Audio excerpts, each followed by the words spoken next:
Welcome back to Not a Straight Line with me, Pete Daly-Dickson. This is the show that explores the non-linear journeys of artists and entrepreneurs to inspire you as you zigzag through your own non-straight line life. And this week, I'm joined by my good friend and fellow entrepreneur, Avon Collis, with an efficiency mindset honed early in customer service. Avon quickly outgrew military service and found himself working as a business owner in Darwin, Australia. Now, you wouldn't necessarily think that expertise in business process refinement, efficiency, workflows, automation, SOPs would arise from running a humble cafe, and yet Avon is here today running what I have no doubt will be a globally recognized professional services and consulting firm, already in multiple seven figures only 7 years after starting his business.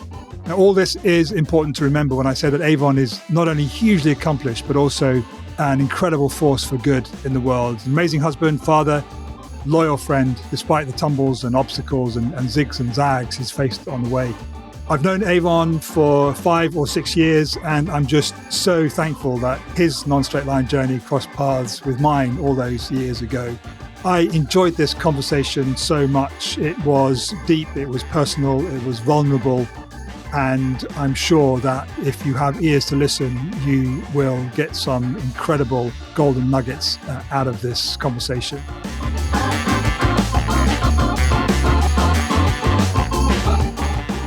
Avon Collis, welcome to Not a Straight Line, to your Not a Straight Line. Felt a bit like, do you have that, we had a program in, maybe we still do, I don't watch terrestrial television. This is your life, yeah. Do you have that?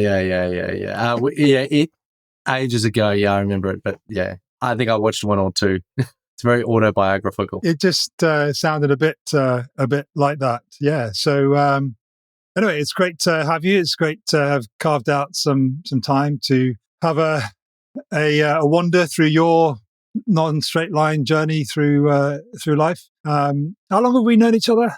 I would say around 2018, 2019, probably when we started talking or in each other's circles. Yeah, about five or 6 years. Yeah, roughly about that. Yeah. Time goes. Jesus. One of the things that I like to do on this podcast, Avon, apart from anything else, is just to create space for people to look at and reflect on their journey, perhaps in a way that they've not done before, because reflection takes time. And the entrepreneurial world and the artistic world, there's always something to do. The wheels are always turning and stuff. So we're just going to slow down and just, as I say, take a meandering journey through where you've got to and where you started. So when you think about that journey, looking back, are there any moments where, on reflection, you see as being either particularly pivotal or where there was a significant amount of pressure, more pressure than normal on you that resulted in a change of direction? There's been heaps. Diamonds are made under pressure. So if there's pressure-filled moments, I guess what phase in history you thinking, more professional world or personal? But this is a more, older? I mean, we it's difficult to, particularly as entrepreneurs, I know it is difficult to, separate the personal and the professional world. This journey kind of veers more towards the personal, because it's often the personal stories of a business owner which don't get shared, and those are the stories which help engender trust in partners and clients. Yeah. So I would say if I think about my business life, I can think of probably 3 quite large moments. And I know you've asked for one, but I said there's a lot. So why don't we go hard and fast and we'll knock them out. Yeah. So when I left the army, so I transitioned out of the military, and I thought, well, what can I do? Couldn't really get a job very easily. Okay, right. So right there, you started from when I transitioned out of the army. So right away, the storyteller in me is thinking, okay, well, what was the journey to the army? When you were at school, was it always your intention to join the army? No, I think early on, probably at school. And initially I joined Army Reserves, and I did that whilst I was midway through year 10. And then I had to go to basic training. So I joined as soon as I was allowed to, like 16 and 9 months. Yeah, I kind of wanted to be somewhere else. So I liked the army, but at the same time, I didn't want to like ruin my future prospects. So I wanted to finish year 12. Well, when you say you wanted to be somewhere else, what do you mean? What do you mean by that? Oh, it's just, I guess, home wasn't the best place to be. So I decided that I would go and train and do whatever. And I remember I was running laps around the school oval each day, trying to get the fitness up to pass the fitness test. And then I was due to go off to basic training. And I think about 5 days before I was due to go, I fractured one of my, I think it was a tibia, one of the leg bones, lower leg bones. Okay. So I'd done all my training. I was getting pretty fit and then snapped it. And then I was in a cast for like 5 weeks. And then as soon as that came off, I was running the oval again, hobbling because it was a little bit uncomfortable. Got my fitness up. And then, because then I was on that next course. But I'd done that course partway through the school term. So I'd actually missed quite a lot of school. And so I did, it's 45 days basic training. You do all the fitness stuff, bayonet fighting, shooting, obstacle courses, patrolling, all that sort of stuff. And then I went back to school, and then I had to majorly catch up. A lot of the times when I was trying to do half decent, I wasn't great at school, but I'd certainly give it a go. I tried to do probably more subjects than most people would do. So it was probably a bit more quantity rather than quality. Some of those were like a trade subject, and so I had to go to another school. But to get there, I had to ride my bike. Well, I had to ride my bike 6 k's to school every day. But then to get to this trade college thing, I then had to ride to another bus stop like 2 kilometers away. Then, leave my bike at school, walk to the bus stop, take the bus to the trade college, then come back at like 6 or 7 o'clock at night, middle of winter in Victoria. I know you're English and it's a lot colder there, but it was cold for me. It's how it feels that matters, Avon. Exactly, yeah. Then walk back to school, then get my bike, then ride 6 k's home, and then I'd get home at like 8 o'clock at night. So I did that 2 days a week, and then plus doing all my year 11, year 12 subjects. But anyway, I made it up, and then as soon as I finished year 12, I transferred to regular army, and then I got a part-time job, but within about 4 months, I was off. I mean, I just, in terms of reflection, I've only known the professional side of you. I'm aware that, part of your professional story is that you are a veteran. So I knew that. But what I know about you now, I can see that work ethic and doing whatever it takes, and, setting big goals, like you said, about doing more subjects than most. That was there even then in the 16-year-old Avon. Is that something that's always been there, or did it come just from a really strong desire to not be where you were in terms of your home situation? I mean, it makes it sound worse than it was. I think it was just that there's some strangeness. My parents were religious. I think my mother had a mental breakdown and pretended she was possessed. So that kind of messed with me a bit. And then I wanted to get out of there. And then, I'd say I growing up around work, like my dad ran a business, and I was, stripping engines at the age of 5, and I built my first one at 13. And, I was around work late at night because, the business had to keep running, or they had to do something. And then we don't go off to like car shows, and I'm squished in the back with 1,000 car parts, and then driving halfway across Australia. I don't know, I just grew up around it. So, sort of work was hard work. I mean, I was moving cars, parts, and like I remember carrying really heavy steel beams and all that sort of stuff. So, I mean, there was rest as well. It was not like a complete slave labor or anything, but there wasn't child labor. No, I guess there was definitely an element to it for sure. But yeah, I mean, to the point where, like in VCE, or Victorian Certificate of Education, that's like your year 11 and 12. You're like 2 years you need before to go to university. Yeah, like A-levels kind of thing. Yeah. So we had white shirt as part of the school uniform, but mine would always be grey, because I'd like in the mornings I'd have to go and like move engines and gearboxes before school. And then I'd go home go to school with like greasy hands, and I'd wash them, but you can never quite get it out. Like it's all under the nails, and you get teased a little bit for that sort of thing. And then, you because you've been riding 6Ks, you don't smell the greatest when you get there, no matter what you do. And same back the other way, unloading stuff in the afternoons. So yeah, I mean, I wanted to not be a mechanic or not inherit the family business. But by the same token, you've not been a stranger to hard work from an early age. Oh, no, pretty much no, I have not. So you did reserves, you did the basic training, you did your Victorian equivalent of A-levels. Was it Army straight after that? Yeah, I got a part-time job, worked in it was called Dick Smith. They've gone broke now. No, it was Dick Smith and then Tandy. And I worked for a short while, so in sales, got the highest warranty sales in all of Victoria, the state. And then so I then went, like 5 months later, I went to regular Army. And then because they just modified the course, I had to do basic training again. So I went through all the basic bananas BS of, how to march, how to dress, how to iron. Everyone's yelling and everyone's like, yeah, it's stupid stuff. Yeah. But without the broken leg, hopefully. Yeah. Well, the first time it had healed, but I was only just good enough to go. But then the second time, yeah, it was a lot easier. Piece of piss, yeah. You just mentioned something there, almost in passing, and part of my job in these conversations is kind of just to catch hold of those passing comments and look into them a bit more.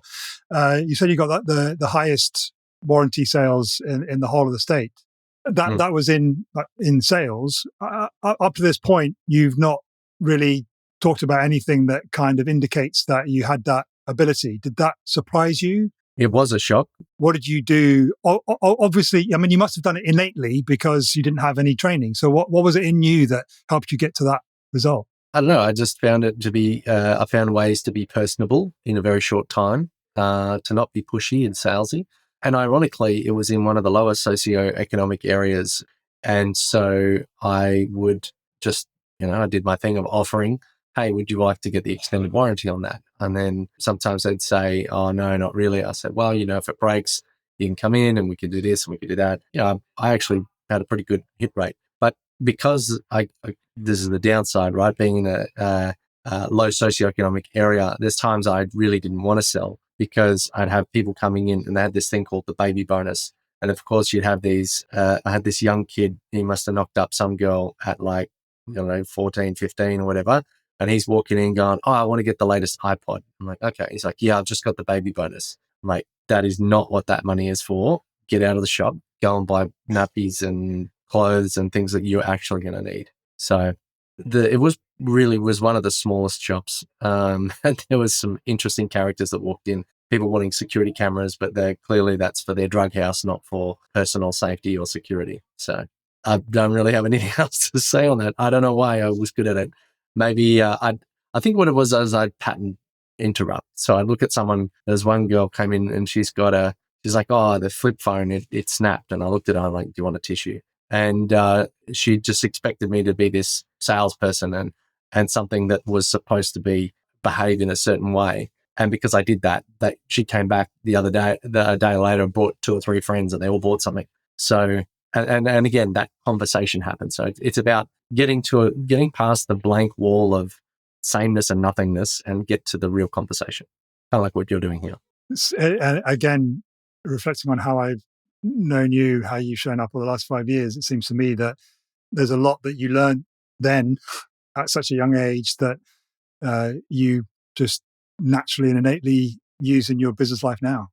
Possibly, yeah. I would have considered myself at that time to be quite socially awkward and felt like a little bit disconnected from everything. So I guess, because I'd kind of out in the back doing all the work, I didn't really get the same social life as everybody else. So we're in a rural area, cut away from everybody else. I mean, we initially grew up in Melbourne in the city and then moved out to rural area. And so pretty much all my friend network was gone and I had to just sort of plug away. How old were you when you moved? 13. That's quite a formative. It's formative in the sense that that's when you're starting to create your peer groups and get your sense of identity from peers around you. So that was kind of taken away.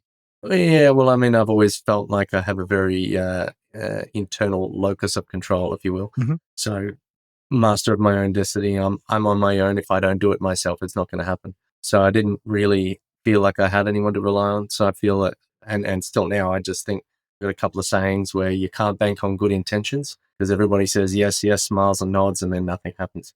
And then usually I find if someone says, yeah, we should do something, I'm like, go 10 steps ahead, turn around, and they're not following me.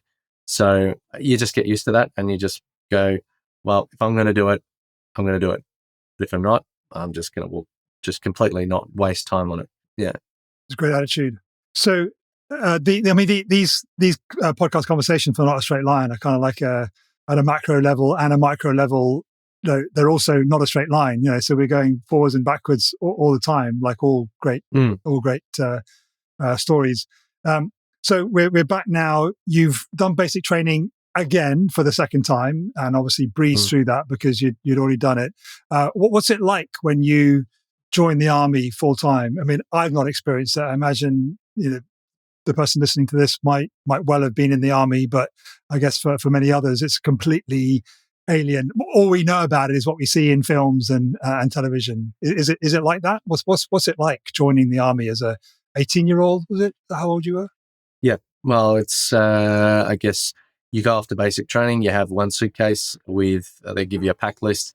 Then you get on the bus, and then they take you to the basic training, and where you are is what your life is. So once you get issued all your extra equipment, then you've got a trunk and your one suitcase that you had, plus one or two extra bags of stuff, your backpack or whatever, and then that all gets shipped pretty much in a container with everybody else's stuff to your posting. Then you go to I went to the School of Infantry, so you go to your called IETs, Initial Employment Training. So everybody does basic, they do the same, and then afterwards they then go to a specific industry or core training. So I went to the School of Infantry, and then, once you're out of basic, it's it's a little bit more relaxed because they kind of treat you more like, the basics now. You've still got your strictness and regimental behaviors, but there's, like in your own room, you can now pin up pictures on the wall, or you can have, your laptop out, or like you've got to have your secured items. Like there's rules, but there's flexibility within those rules. You've still got to have your bed made and your brass polished and everything in inspection order, but then you get your own little corner to do something with. And then when you go out of that, you go on to barracks, and it's same, but again, you get more personal flexibility. Now you can, zhuzh up the bed and do whatever you like on that. You can have a couch, you can have your personal stuff, but when they come through for inspection, everything is completely clean. Your toilet's clean. There's part of like discipline, good health, whatever. Your uniforms are ironed. So even when you're living in barracks, like barracks accommodation, you still get your accommodation is inspected? Yeah, but there's tricks, right? So I had a queen bed with a big doona and like heaps of cushions, and they walk in, the first thing they do is like, cool bed. And then they don't look at anything else. Or I had a carpet, and then like someone, because they're all tile, but I had this big carpet, that's what the bed sat on. And then anyway, so I'm standing on the edge of this carpet, and this guy's a sniper, and he looks at me and he's like, if I look under that carpet, is it clean? I look him dead in the eye. I'm like, yep. And he's like, that's confidence. I'm not going to check. And then the other trick is have a photo of, pin-up girl or something on the pin board, and then that distracts them or whatever. Some guys that get like in the age of computers, they got the desktop background, and then they've photoshopped the platoon commander and the sergeant together or something like that, just and had it on the rotating background. All these sorts of stupid tricks I love that. Just to get out of it. And the other one is get an air freshener, because if they walk in, if it smells good, all they want to do is make sure you're not living like a pig, and that there's some level of discipline. So, yeah. Cool. So you're just talking about the different stages. So you're at barracks, and then you're deployed, and off you go, or? Yeah. Well, I mean, there's like training exercise, like for deployments, it's a rotation depending on what unit and what's going on in the world at that time. Of course, you're really keen to go on places. And I think the first thing I did was I was there for 4 days before I went on an exercise in Coltana, which is the desert training area in the south of Australia. I was there for about a month and a half, 2 months or whatever. And then heaps of other exercises in between. Then not long after, I went to East Timor. That was a deployment. It was a peacekeeping mission. And then we were there for 6 months. Then it came back. Then I probably almost a year later, or a couple of years later, having done other training, promotion courses, etc. Went to Afghanistan, and then towards the end of that, I decided to transfer. Went to intelligence, did that for a year and a half. Got posted to Darwin. Met my now business partner, who you've met. I didn't know he was going to be my business partner at that time, and I sort of started a degree and wanted to get out. I trained myself physically, transferred to Intel, worked myself mentally. And when I got posted to the tank regiment, they didn't know, like as Intel, they didn't know how to use me effectively. So I kind of lost interest and then decided to discharge. So yeah, started the degree and so on. And went out. Yeah. So how long were you in the army altogether? 7 years. Okay. And one of the things you said, you mentioned earlier, was that you've got a very strong, how did you describe it? Internal locus of control. Locus of control. Yeah. So what was it like having that and knowing that's part of you and being in an environment like the army where certainly from the outside, it seems so much of your life is controlled for you that you don't have the ability to kind of exercise that own locus of control? Yes and no. Like there is a lot of requirement for self-control. If you're on a parade ground and you have to stand still while you're doing drill and not move, there's a lot of self-control there, and you can sort of tune out and look away and sort of be with your thoughts for a bit. And then, or like you're in an ambush waiting for the enemy to walk past, you have to stay very, very still and have to be have a lot of self-control. But you're part of something, you're part of a mission. That in that case, you felt better about being part of a team because they're also motivated and driven to be part of that team. And people do have that sense of, self-sacrifice, mateship and teamwork, which you definitely do not get when you leave the military. Out in civilian world, it's dog eat dog, every man, woman and child for themselves. So yeah, there's a sense of belonging, there's a sense of purpose, and you definitely lose that when you leave. Did you know that it would be as stark a contrast as it turned out to be? Well, yes, but it's more that you have how do I put it? You understand that it's different, but there's pros and cons. Like, after a while, there is that regimentalness of the military, and sometimes you feel as though, despite your experience, the next person that you come across doesn't understand, what you know. So you think you go, all right, well, I've got experience, I should be, respected for that. Particularly when you go away from real life military operations in a warlike zone, and you're given couple hundred rounds of ammunition, explosives, and you're walking around, you get to have the say of when you pull the trigger, or, you go out like all these range practices where everything's strict and regimented and whatever. And then you go out to Afghanistan, they're like, all right, that mountain target practice, how about it? Then you get back to regimental land and it gets to be a little bit tedious. So I think that wears on you a little bit. And then, there's times where I've actually gone back since during COVID, I did COVID assist. So everybody stopped making decisions in business. I wasn't able to, make money from doing work because everyone was like, oh, well, let's just wait and see how this goes. And so I went, well, I'm not going to sit around on my hands. So I had my uniform in the cupboard. It's the old one. They've since upgraded it. I applied online. There's like a little portal where you can log in and go, I'm looking for reserve work. And this came up. I put in an application, got a phone call. They're like, yep, come on in, fill out these forms. And then away we went. So I did that for about 2 months, 3 months. And then business picked up again. And then I left and went back to doing business. It's great. I love how we've bounced from the army before you left to having a business and then bouncing back. And then it's great. I love conversations like this. Like the stark contrast I was referring to, though, was more about, you're in the army, you want to leave. Did you have any kind of comprehension or idea? What was that? What was that like? What was that experience like of going from, this, you described a regimented environment, although there's aspects of flexibility there, into an environment where you're totally on your own, I guess, in a sense? Well, my wife was employed. She had a job. She is sort of like my understanding of that world. So I wasn't completely devoid of information of what I had to do.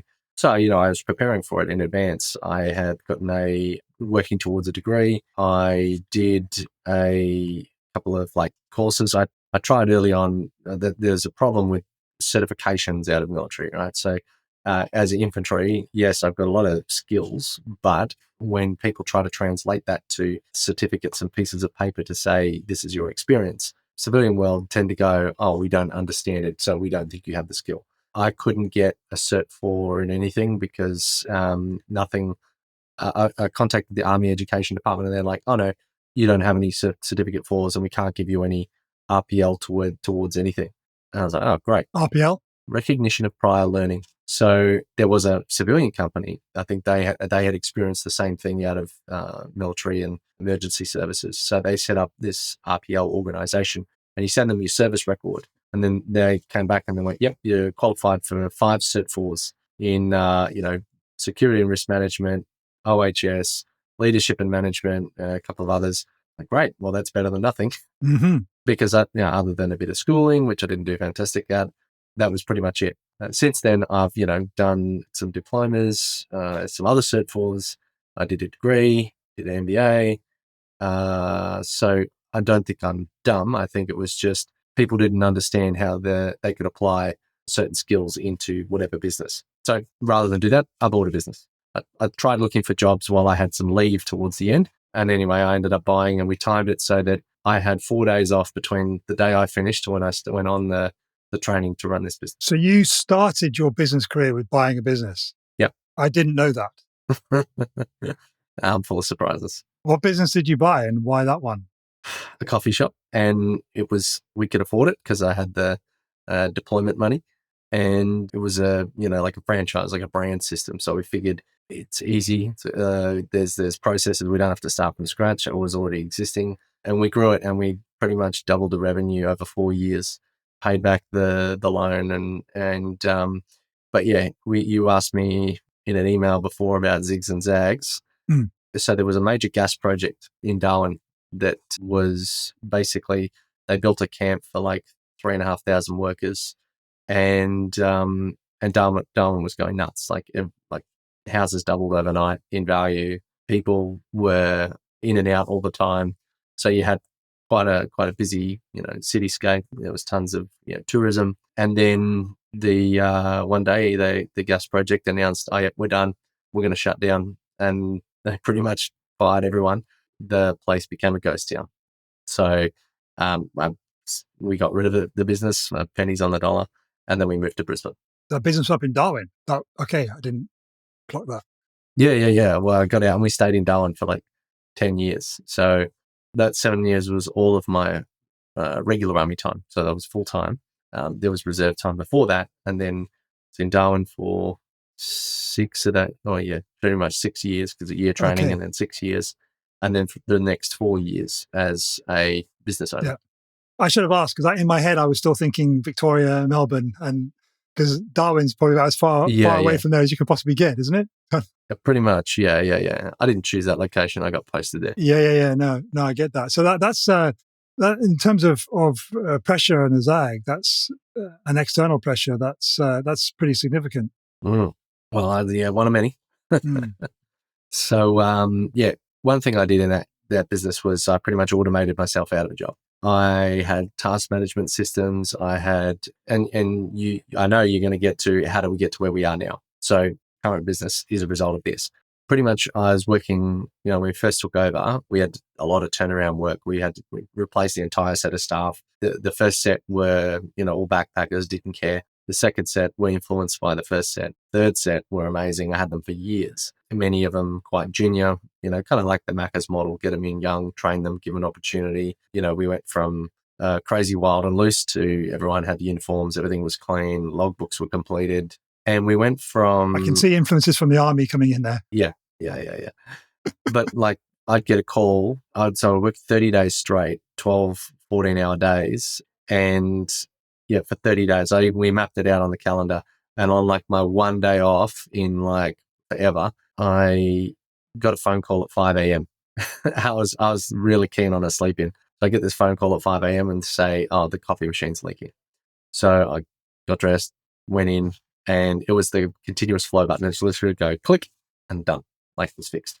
So I thought, this is crap. So I recorded a video on how to fix all of the things. And then I saved it to YouTube as an unlisted video. when I had that problem next, I texted them the link and then they were able to fix the problem because, you've always got different staff and, they didn't receive the training or they forgot, whatever. And so when I sent that link, I'm like, I could do this better because I still got a phone call. So then I discovered this help desk solution where I could have knowledge articles, and I wrote knowledge articles on everything: how to do the banking, how to, order food, how to do this, how to do that. And then I thought, well, that's great, but now I need to have some feedback loop on when this stuff is happening, because if stuff doesn't happen by a certain time, then you miss out, and then it becomes a painful process to fix it. So I built a task management system. I used just a general app, and then I made it work for me. And then I had reminders. So like this task would come up on this day time, and then I would get a notification when they completed it. And if they didn't complete it by a certain time, I'd be looking at my watch knowing when stuff has got to happen. And I could call them up, go, hey, you haven't done this thing yet. Why not? So I was able to do a lot there. And then I had a time clock, facial recognition scanner, like all these little things, and they all worked out together. And I ended up having like pretty much all of my time back. And then I started building Relevate. It's so fascinating to me, Avon, to hear that what I know you're so great at in the business that I've only ever known you in came from this experience that you've just shared. How many of your customers would know the origins of your expertise in doing the work that you do? A handful. It could be a long story to tell. So I try. Yeah, exactly. But I hope in telling it in here that we can, share the story more, because it's an important part of your story and credibility for doing what you do. People were asking me if I could do it for them, so that's what kind of founded Relevate. Were you married at this time when you were doing the coffee shop? Yeah. Okay. Yeah, we actually my wife was pregnant with our first child. As you bought it? No, a little while after. So I've memories of her standing at the register, doing everything whilst with the beach ball in front of her, and then later on, I'd take my daughter. I even had her in the front carrier in the stock room, unloading boxes and all that sort of stuff. So, and then taking them for baby chinos and things like that. Where did you and your wife meet? When I got posted to Darwin and then got sent to South Australia, about 2 weeks later, it was Easter, and I got a week's leave. And I thought, I'd never been to Sydney before. So I went to Sydney, went there, this is boring. I've never been to Tasmania. Then I flew to Tasmania. And then I saw all the, my parents were involved in a Volkswagen car club. And I saw all of these Volkswagens around and people with T-shirts saying Volkswagen. And I was like, I remember now that there was an event. I completely forgot about it. And so I called them up, where are you guys? And then they said, we're in this wharf area. So I was 10 minutes away. I walked there. And then she was, because her family was involved in the club as well, but I'd not seen her for years and years and years. And anyway, I saw her at a car, looking at a car, and I walked up and said hello. She didn't recognize me. We ended up hanging out together for the next couple of days because I ended up staying with the family and all that sort of stuff. And there was no, like, because every other year there were other kids her age that she'd run off with, and I'd just be on my own. And then this year there was only us. So we spent more time. We get to know each other. So she was stuck with you. Pretty much. Yeah. So they call it Stockholm syndrome. Yeah. What a great story. It's almost like you traveled around Australia, Darwin, Sydney, Brisbane, Tasmania, like searching for her. It's great. And then we were remote relationship for a while. And then she made the move, went and moved to Darwin with me. And then she was there whilst I was deploying to Timor and Afghanistan. And so, we made a life up there. And it's the rest is history. Yeah, so. That's great. And how many kids do you have now? 2. Yeah, 2 girls. That comes with pressure all of its own, doesn't it? Yeah. Well, I think the worst is ahead of us. So they are 7 and 9. Yeah. So I think a lot of the early hard work is gone. Now they're like trying to help out in the kitchen, and they want to cook food with me, which is helpful and hindering at the same time. I like to cook, so I do a lot of like smoker barbecues and roasts and stews, and even my fanciest one is steak au poivre. Okay, tell me about that. Never heard of that. It's a pepper steak cream thing, but you put the brandy in the pan, you simmer it, and then you tilt the pan and then flambe. Ah, okay, right. Yeah. So it's impressive to make. Yeah. And quite nice. Yeah. Excellent. Yeah, a little bit of a zag off there to explore your romance story. So we're back to Brisbane. Why Brisbane? I mean, Australia's a big place. You could have gone any of the places that you lived before. So Lisa's parents are in Brisbane, and, she moved to me for 10 years. And then I thought, well, we'll go back there. And as the kids are growing up, they can hang out with grandparents and Their grandparents, yeah. and that sort of thing. And then strike roots here. And it was probably better because with Relevate, Darwin is a bit slow and backwards, but with Brisbane, it just ramped everything up. And then I ended up meeting a fellow by the name of David Letizia, who you might know through the Infusionsoft circles. And then through that, I ended up finding Macanta. And then through that, I ended up finding you. So it's a funny old world, isn't it? I wouldn't have gone and then met you. So talk to me about Relevate a bit. Why Relevate? What does that even mean? Well, we spent many an hour on the floor with butcher's paper and Google, and were you back with, was it Ran? Is it? This was in Darwin. No, this before Rana come along. Okay. This was in Darwin. So yeah, my wife and I come up with the business name. It's actually a Latin word. It means to lift, to raise, to lighten. And I put it on the t-shirt, so it says lift, raise, lighten. Yeah, early on we had like different iterations, and finally had the nice little logo. But the point was that we want to bring that relief, or we want to get people their life back, because that's what I did. So I got my own life back. I put all of these systems in, and then I didn't have to sit there doing everything myself. I was able to take a step back. So I wanted to have that feeling of release, and that's why the color is green. It's a very calming color. It's why we've got all the trees in the background and things like that. And so we've got all these like concepts behind the brand that really do help carry it forward. And sometimes people don't see that initially. And then there's people that I've sat and spoken to, and they're like, wow, I really get it now, and I can see it all. And I think that's the good thing about a brand and having it well thought out, is that sometimes it goes over people's head because they're really only looking at the surface. They're just going to do that one thing. But for someone who's going to take the time to discover, and then they get that kind of wow moment, now they're enamored by it, and that becomes a real driver. And what do they get specifically, would you say? There's a word. It's a you would have heard it around some of our circles. Ubuntu. It's like, I see you, I know you, I am with you, or something like that. So it's like that aha moment, or the zero moment of truth. Like when you understand what someone is about, kind of thing. And when you were exploring Relevate with Lisa in Darwin, was the writing already on the wall as far as the coffee shop was concerned, or were you ready for a new start? Well, both, because so it was like one phase into the other. So one was taking off, the other one was dying off. So we kind of like pulled the pin, made the switch, and kind of had to start again, I guess. But nonetheless, we kind of took all those lessons and then just went all in on it. So technically, I've taken a few odd jobs in between, but most of that was, only ever part-time, because I spent a hell of a lot of time trying to grow this. What did you have in mind? So when you and Lisa were sitting on the floor, kind of mapping out brand names and stuff, and sort of thinking about the business that you would have, is Lisa an active part in the business, or are there a support for you? No, so she works at a pharmaceutical consulting company as the office manager, but she has, helped out in various bits and pieces throughout the journey. It's mostly been my thing. And, it's good to have, a safety net with someone who's employed, and then someone who could be a little bit more entrepreneurial and wild and crazy and fancy free. And the other thing too is it kind of grounds you. You don't have that, it's good to have different thinking. You don't want to be all one, all in, let's go, guns blazing.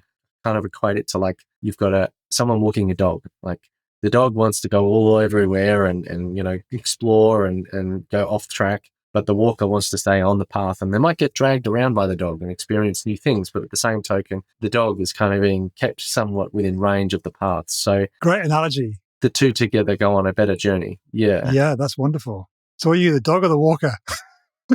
Woof. So what did you have in, so when you were kind of just starting to think about this thing and you came across Relevate, what did you have in your mind's eye? What was your vision for what you thought you might be able to create at the time on your own? Exactly what it is now. Pretty much you should see my first YouTube video It was horrendous, first of all. It was on my mobile.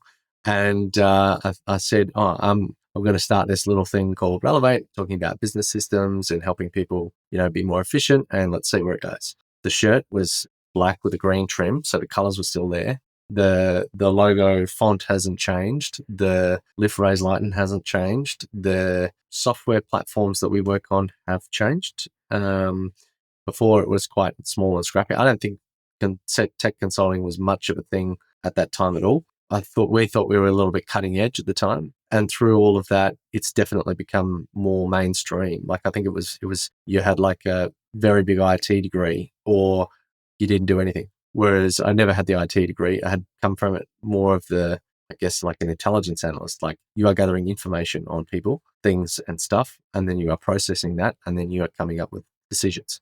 And then you're passing along orders, basically. So it's really more of a communication thing. So I think the medium through which we've built it has changed. Definitely thought about having team members and consultants. And one of the things we talked about early on was having people do software demos and then back briefing to the team so that we could test everything and kind of really understand what was out there, so that when we talked about something and recommended something to someone, that we had tried it ourselves. That was small thinking. That was more like, we're internally briefing each other rather than what is now, you could do that on YouTube and make it very public. And I do. And then you've got other platforms like Capterra and G2. And I'd love to do something like that, which, there's software recommendation platforms where you can search, what's this and what are the features and how does it compare to that tool? But I don't think anybody can really do that unless they've lived it. You can't really effectively do that unless you've lived it.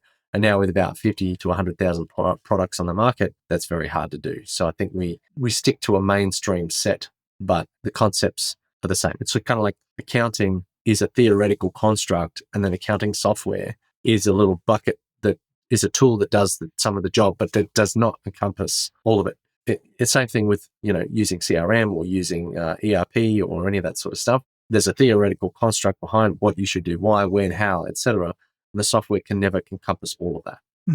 You mentioned that when I asked you about what you had in your mind's eye at the beginning of Relevate is pretty much what it is now, but I can't imagine that it was a straight line journey from sitting on your floor in Darwin to sitting where you are now. What are some of the sorts of pressure points in your business journey which have made you into who you are?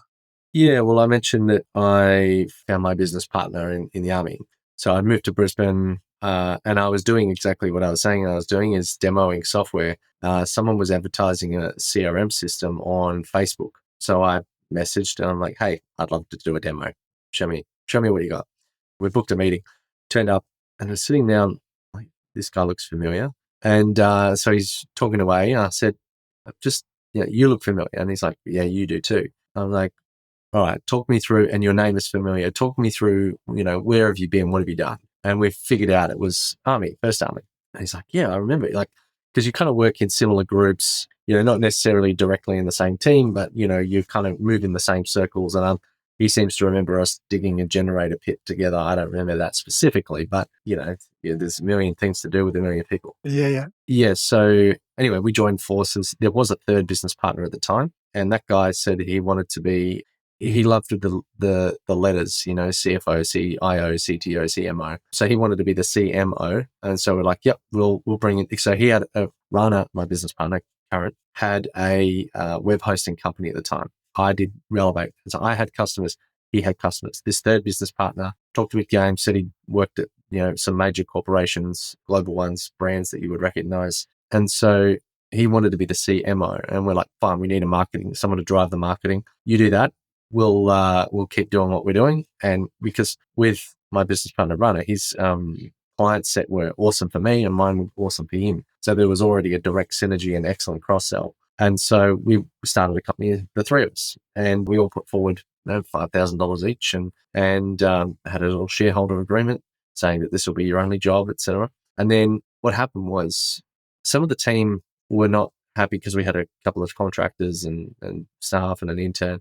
And they were saying that he was always a roadblock on things. Like, we're trying to get the website off the ground And he's like, no, it's got to be perfect. We've got to do this. We've got to do that. And after 4 months, I said to him, do we have a marketing strategy? Do we have a brand strategy? Do we have anything a CMO should be doing? Nothing. He was working another job or trying to work on another business idea at the same time, perfectionist. And so he was quite frustrated that no one would listen to him. I'm like, well, have you got to know them? Have you spent time conveying what it is you need, check in with them, and then, ask them, do they understand? Do they need help, etc.? And, but no, because he sort of expected that because he was one of the owners that that they would do what he asked. And so anyway, he ended up quitting. So we paid him out and just got on with it. Yeah, it exploded.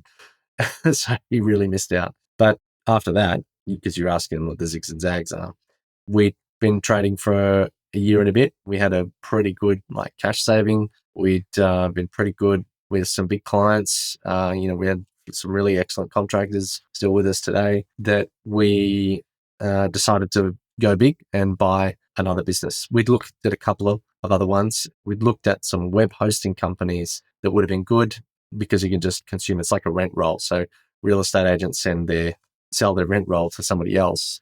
So same thing, everything carries on, just different owner, different bank account. That's it. Anyway, web hosting was supposed to be like that. But we didn't buy a web hosting company. No, we bought an IT company. The problem with this IT company is that there were almost no documentation on anyone. There was a ticketing system, there were staff, there was an office. The guy was a classic narcissist. So anyway, after about 4 months of this 6-month handover period, he's like, I'm out, I'm leaving. He leaves. He set up a cybersecurity, and we always knew he was going to go to the cybersecurity thing. And we said, let's be friends, because I knew the guy beforehand. Thought I knew him. Thought you knew him. He was reserve infantry as well, so I thought, veteran, I can trust him. Anyway, so he immediately set up in direct competition and poached clients. So he probably took about 100 grand worth of clients. And at that time, we'd gone through and found that there were other cases against him where he had done a breach of non-competition and that sort of thing previously. They breached his contract. 100%, yeah. So there were court documents. He'd actually changed his name at some point. So his last name was something completely different. Can't find much on the guy. Pretty sure he's a serial fraudster or something like that. It's not cool. And that must have both have surprised and possibly. I mean, how was that, particularly considering the army connection, the veteran connection for you? Well, it was disappointing, but rather than spend 50 grand on lawyers' fees to go and sue him when he's got all these trusts and corporates and shell companies and stuff, it probably would have not recovered anything. You'd have a nice court document there that says, yep, you won, but you would have nothing to show for it. So we just decided to focus everything on the customers that we had, did our best to, placate the situation or whatever. I mean, we were a 400,000 revenue business. We bought this one, which had very low margins, high turnover, because he was trying to inflate the sale price. But then, at the expense of the quality relationships with some of the customers. And of course, some were aligned to him. There always were. But by combining the two businesses together, we traded at 1.4. It lost a little bit, went back to 1.2, but we stayed there and we started coming back up again. So we still have the bigger business and we still have a lot more gross profit than what he had running. So I don't think it's that bad. I think we took a bit of a hit and was a little bit of a zag. Certainly was quite frustrating, but at the end of the day, just deal with it and move forward. What was your biggest learn from both of those experiences? Because both of those are kind of like relationships that seemed like that they were going to work well and didn't. What have you learned? Trust no one. Really? Well, pretty much. Yeah. I mean, you trust Rana? Oh, definitely. Yeah. So yeah, pretty much we have the same brain. He's brother from another mother. So yeah, there are people that trust, but in a business transaction where if someone needs to, you should play it like chess. Doesn't matter how much you think you trust them. I mean, we were probably, quite flexible on the sale price. We're like, yep, we'll look after you. You help us do migration. It was all very amicable and friendly because that's the relationship I thought we had. I knew this guy for a number of years through networking, but I didn't know that side of him. So that kind of, even though you think you know someone, it's like you don't know them until you've really tested them. But I could safely say that, we've got more than that in terms of not testing by baiting someone, but just through happenstance of the business relationship. You start with something small, then you go to something medium, goes bigger, and everything all works out fine. You trust them. That's not necessarily testing like, I'm going to sabotage you and then see what you do. That's wrong. I don't believe that should happen. But, you try with a little, then a bit more, and then always keep yourself covered. Because ultimately you want your customers and partners and strategic partners to trust you. 100%. If everyone has this mindset of trust no one, then where does that leave us? So it kind of does speak to the fact that trust is required, but how do we get it? Well, that's funny because I know I kind of said trust no one. More to the point of establish trust first is probably the best one. So it's not as though you don't trust, it's that you need to very stringently establish it first. And so we almost have that stitched into our values, and that we say, we want to do these activities so that you trust us. And even if they think it's excessive, for example, is I'm only going to do this little thing and I'm going to might do it for free, or I'm going to, we'll try this project first, but I want you to trust us. And I will be very transparent with everything. So we kind of like stray away from, those like smoke and mirrors or mysterious, or if everything is not 100% clear. That's what I guess I mean by saying that. Like it's an easy one-liner, but there's more contextual information that you need, I guess, to understand my standpoint on that. Trust is it's both simple and complex at the same time, isn't it? You kind of you know when it's there, yeah. But articulating how you actually get there can not be quite so straightforward. Yep. So yeah, there's more zags. And this one's in my personal life. So after all of that, and let's set a flag in the sand as far as timeline is concerned. So when were we talking about in terms of this IT company and the CMO? Were they around about the same time? Yeah. So the CMO thing was probably 2 years before. So that was like 2019 or 2020. Actually, yeah, 2020. Right then, like not that long before COVID. And then we acquired the business probably 2 years ago now. Actually, this was before the business acquisition. So this was where one of the reasons of leaving was, the situation with my parents. At the risk of this being very public, once this is published, they became a little bit more around the sovereign citizen kind of movement, and anti-government, and the illegitimacy of conspiracy theorists. And so whilst I guess they thought they were doing the right thing, they set up this like private foundation and then did some things to move some assets around, quite complicated actually, but ultimately took $1 million off my grandmother and then were about to leave the country. So I sued them, recovered the money, gave it back to my grandmother, and then, of course, my parents left the country and we don't speak anymore. So that happened just before acquiring the business. And then that really knocked me for six. I would say that was one of the biggest zags. Then the business thing was a little bit more like palatable. I kind of almost don't know what question to ask about that, because it seems so traumatic on so many levels. Are you able to put into words how you felt? Staring into the abyss. Really? Yeah. Yeah. I'm like fine now, but like at the time there was just days where I just could not think, I could not do anything, I couldn't eat, and I'd just be lying there, and just your whole body just feels heavy. Yeah. Just everything sinks. But like I think that the like I said, the diamond is formed under pressure. Not that I'm that shiny and polished, but it's probably like the business thing wasn't that bad after having such, I guess you kind of like it tears your sensibilities apart to just have to make certain decisions or to do certain things, and things you think, or everything you knew being sort of like challenged and having to, reimagine what a future might look like that's different. So, yeah, that's probably. And do you not talk to your parents because of what they did? Yes. They there was a point where we could have called, we asked the court not to trigger a police investigation. And so we recovered the money and just said, look, we're back to reset. You do what you like. Where I even said, we're we're fine to talk again as long as we don't talk about all this sovereign citizen crap. We can have a normal conversation, talk about the weather and your health, and let's go from there. But that hasn't happened yet. No. Well, they claimed that she was, my grandmother, they claimed that she was not able to remember anything, that she had dementia and all that sort of stuff. And all throughout, I'm talking to her every other day. She's 94 at the moment, and she's following me up. Oh, how's the case going? Have you thought about this? How are we doing here? So that's not dementia. No way. Sharp as tacks. Oh, 100%. They're just that they hadn't shut up long enough to listen to her, or taken a moment to speak clearly enough, because, if you aged, you're fighting through eyesight and hearing. It doesn't mean the brain's not there.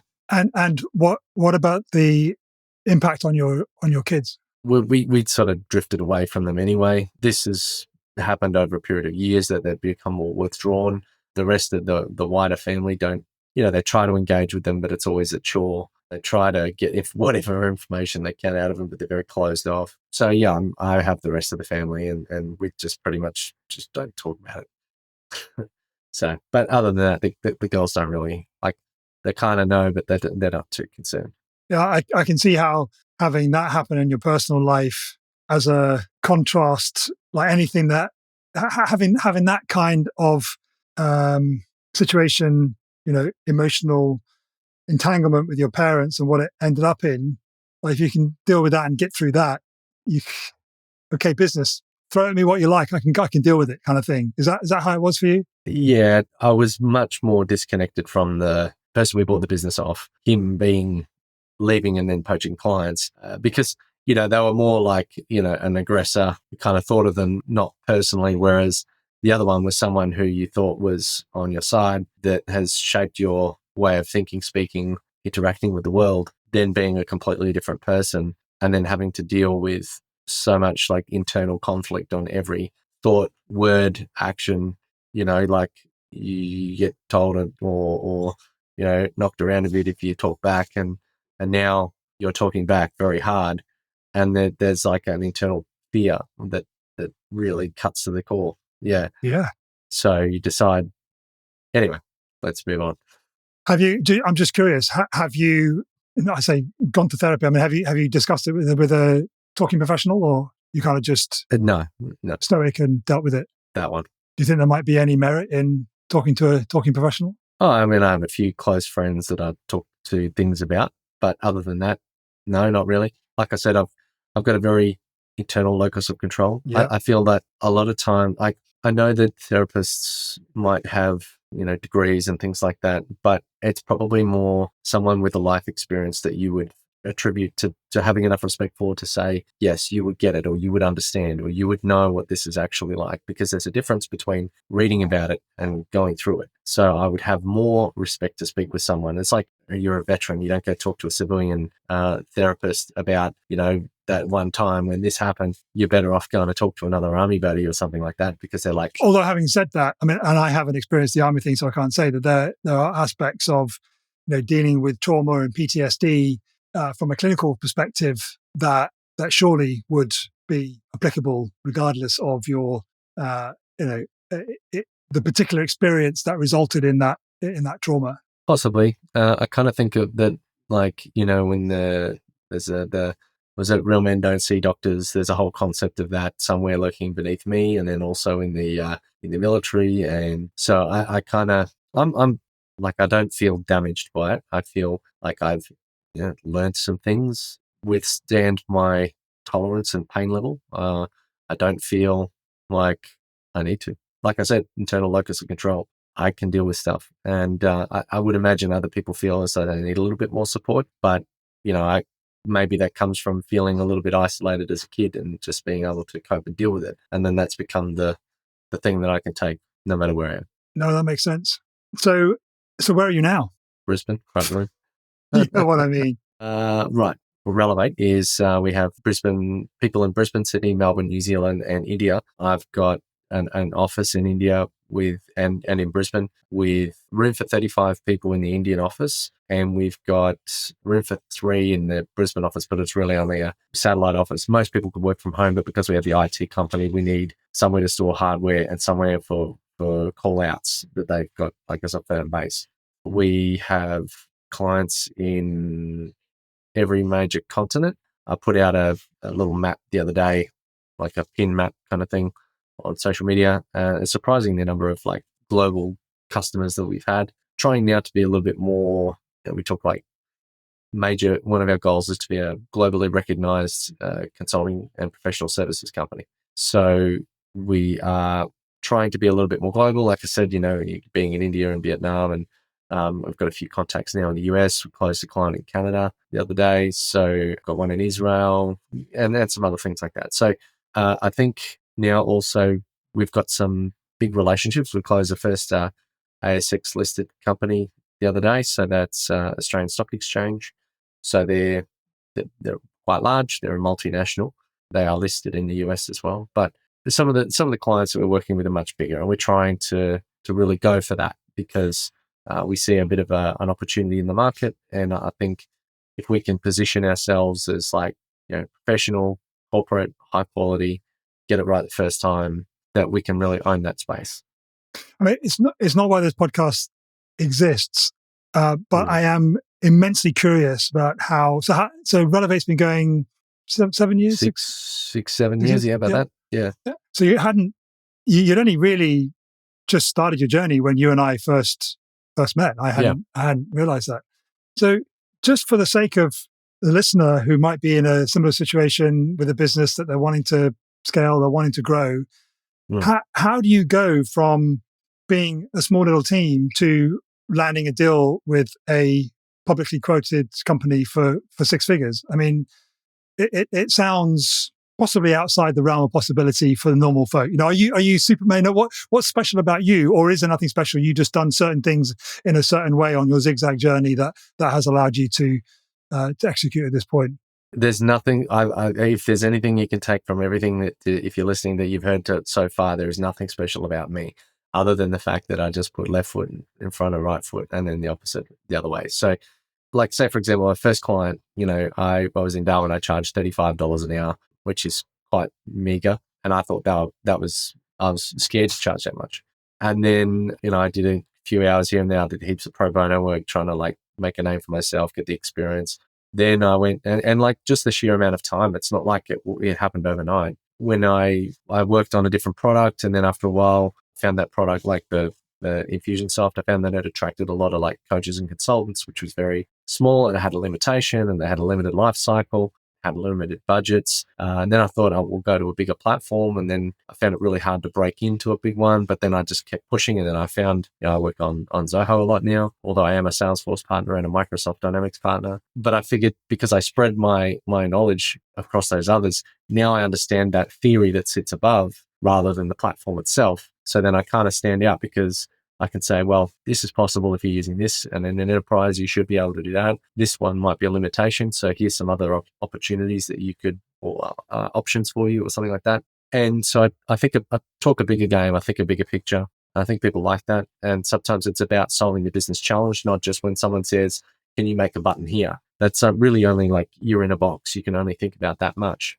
But how do you even get to the opportunity of having that conversation? I mean, you do one small client, then your next client is slightly bigger, and then the next one is slightly bigger, and then the next, and that's a long, long time. And it's through referral, was it? Not just through referrals. Sometimes, I do a hell of a lot of networking. This publicly quoted company in particular is what I'm talking about.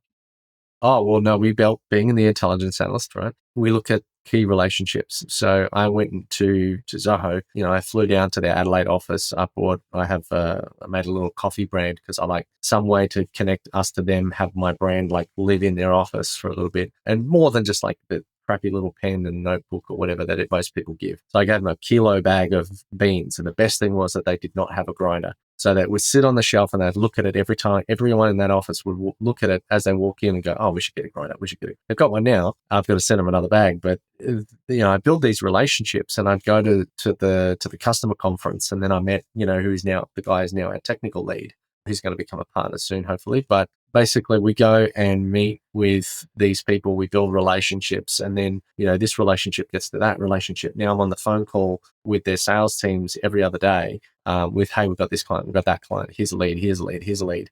Now I'm hooked up with the enterprise sales team, and they're the ones that get you the big deals. But I don't think we would get that good of a deal if we didn't build those core relationships with people. And it's not just there. Like, we are partner driven. We know that no one wakes up in the morning and goes, yeah, I'm going to get me a CRM.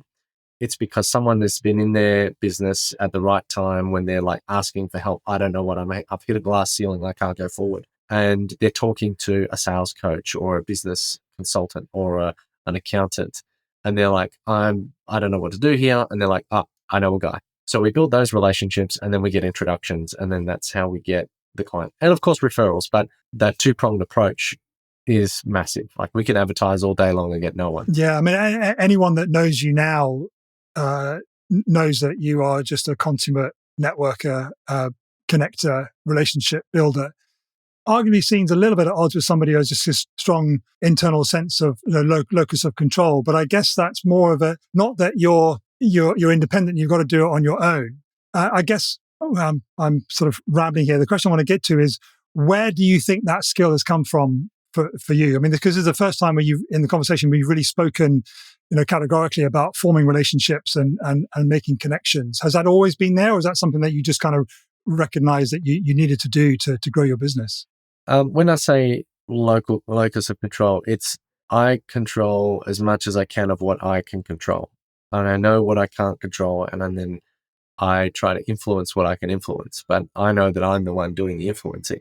So if I'm not doing like an influence and the people around you are important. It's not like internal locus of control means I'm a loner on an island. No man is an island. I can't do everything on my own.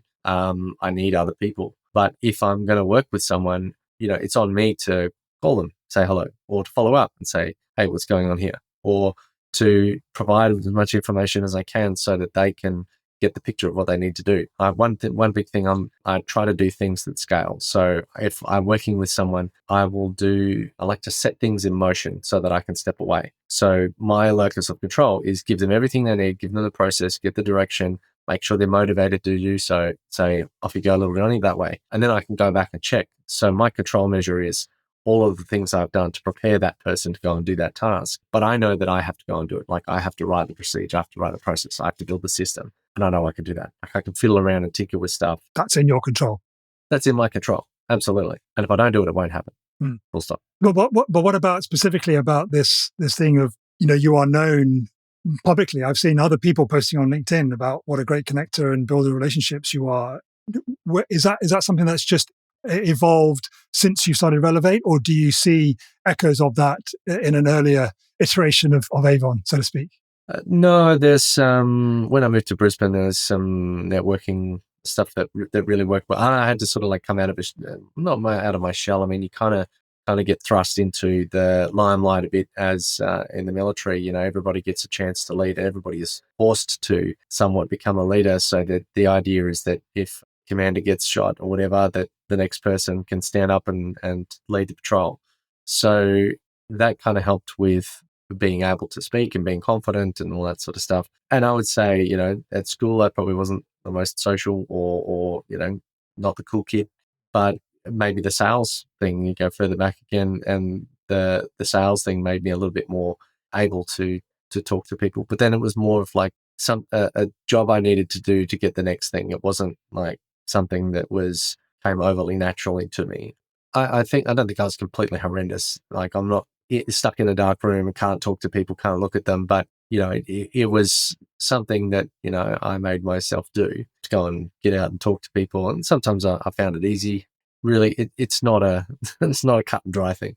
Yeah, I think that there was a huge influence from a networking group that was in Brisbane that we used to meet face to face every week. Had 200 people in a room. I'd get up and give talks. I'd invite people. I'd make those connections, built that muscle. As soon as COVID happened, it went online, and then they never went back offline. And so that 200 people in a room and 200 people on a Zoom then dwindled down to 12 people, and so it's dead. It is gone. But I'm trying to bring back the 200 people in a room feel. Like, I've been a part of heaps of networking events. I know what I like. I know what I don't like. I know what works, and I know what doesn't work. You need to build a community of people, and it has a pulse and a life of its own. You need to grow it. You need to nurture it. You need to maintain it. If you try and move it and mold it and change it too fast, it will die. If if it's pointing this way in the sun and you turn the pot around, it's going to die. because it was used to going that way and it's not ready to go that way. You've got to do it gradually. So I think that there's been lessons learned mostly by stuffing it up. So, well, yeah, time. And you're talking about the Relevate community here, of course. In part that, but even without the Relevate community, the concepts, again, like the overarching methodology is the same, irrespective of the tool that you use to drive it forward. Is that people want to connect, use the 80-20 rule of cut the crap as fast as you can and only focus on the good. It's more about those real connections that you make, not about meeting a criteria or ticking a box, or I turned up and I gave my business card to 500 people. That's not what works when you want to actually really sell and really grow a business. What really works is deeper understanding, like that. I see you, I know you, I understand you. Once you get to that, that's when you can really become the person that someone talks about at a barbecue. And we know that that's how we make business. When someone is in a conversation and they go, I've heard this problem before and I know exactly the person to introduce you to. I get an introduction in my inbox at least every week. That's amazing and inspiring as well, in equal measure. Now we're coming to, we've been talking for an hour and a half, just gone like that. Are you still working all hours? You still the 10-year-old in the working in the back of the garage? If you're trying to do multi-time zone, you do need a few early mornings and late nights. So I'm not immune to it. So I'll be fine with, if we want to go a little longer, that's fine. And I think just as we're sort of coming towards the end, we recognize that your journey, like every guest on Not a Straight Line, your journey to where you are now has certainly been non-linear. And none of us have crystal balls, but you had a vision in your mind for Relevate when you were sitting at the kitchen table in Darwin. Largely it's come about, I think you said, as you saw. What's in Avon's mind in your vision for Relevate over the next 5-10 years? I mean, I'll tell you now, you won't get there in a straight line. I just so spoiler alert. Yeah. But what do you see? It was a globally recognized professional services and consulting firm. So that's a resume-worthy credential where people, like sometimes people go, oh, I've worked at Deloitte or I've worked at PwC. We want to be, well, I've worked at Relevate. So, and I think, a lot of times people think, reputation is purely like we've worked with this company. I mean, that's very self-serving. I think if you are something that someone else can be proud of is equally as important. So instead of us saying we've worked with this company, we want companies to say, oh, we've worked with Relevate. Why is that important to you, do you think? Oh, it's that word of mouth marketing. It's that clear signal to everybody else that we are high quality, valuable.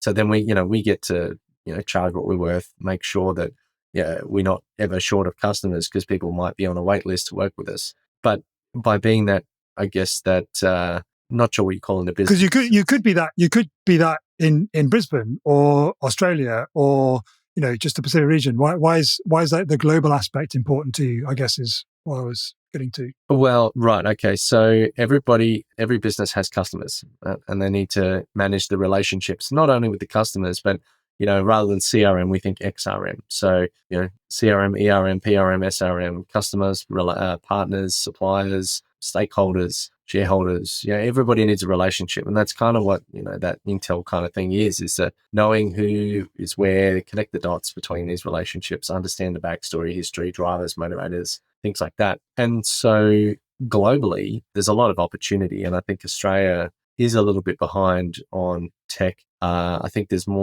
certainly a currency advantage by trading in the US and even in the UK. So we can do the same great work, charge a little bit more and, or even the same money.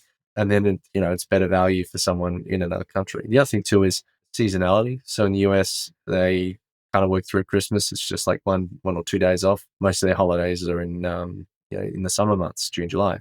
Whereas in Australia, everybody stops making decisions and buying stuff around late November and don't pick it up again until about early to mid-February. So there's a huge revenue gap of businesses. So we can do other things globally as well. Now we can take advantage of different markets, different economies move at different speeds. We can start to diversify our risk. And, like you said, the world is more and more global. My business partner is originally from India.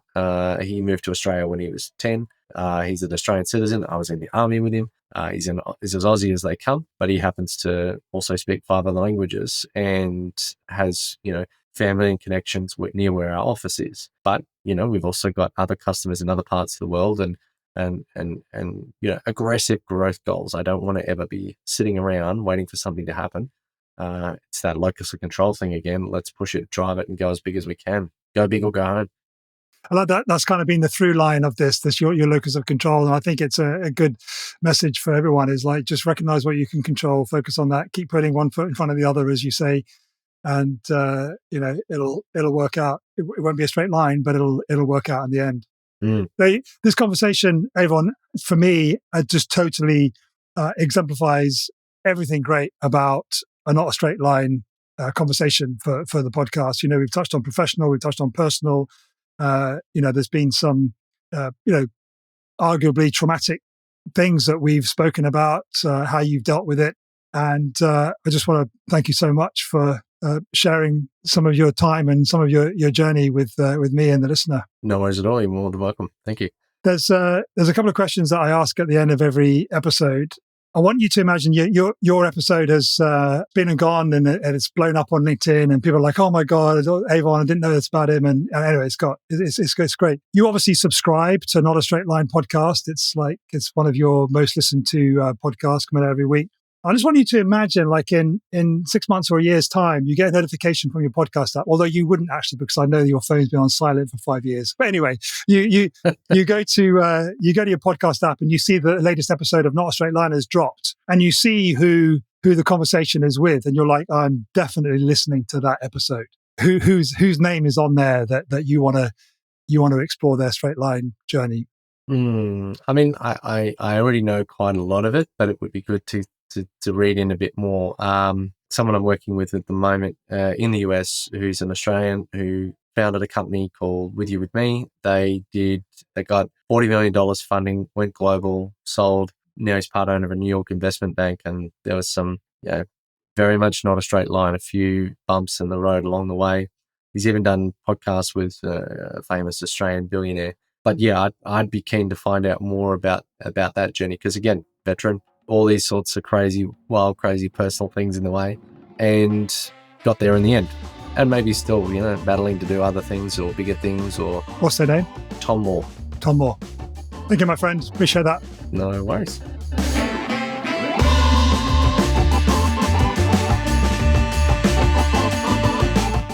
Thanks so much for listening to this week's episode of Not a Straight Line.